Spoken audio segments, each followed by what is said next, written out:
porpoising continues to be the hottest topic in Formula One, but will the FIA be able to solve it? You can now watch full 24-minute episodes of The Inside Line at our official home on unbeaten.com.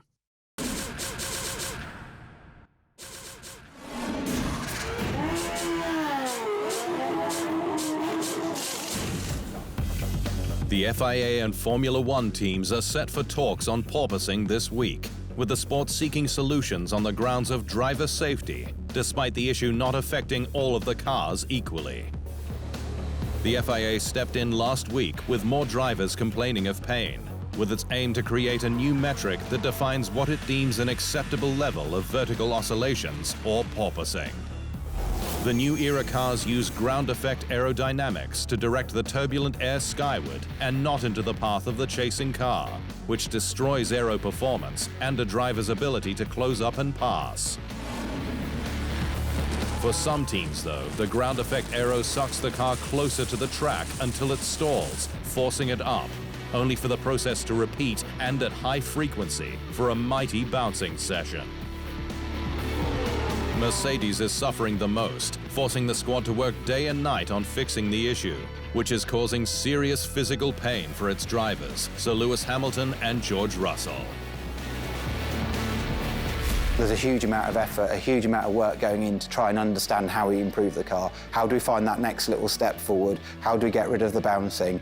How do we get back to being competitive, or competitive relative to the front-running team, which is where we want to be? But the Silver Arrows aren't getting much sympathy, with other teams not suffering so much and keen to bake in an advantage. Right now, a team knows how to stop it immediately, said McLaren team boss Andreas Seidel. That solution is to raise the ride height, which slashes performance.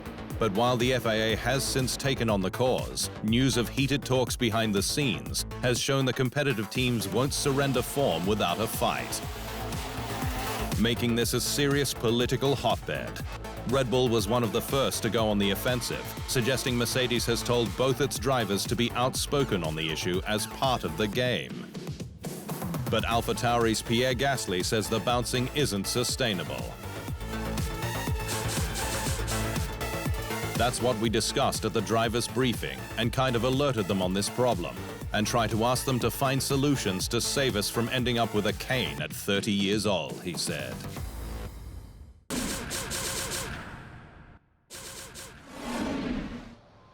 Thanks for watching.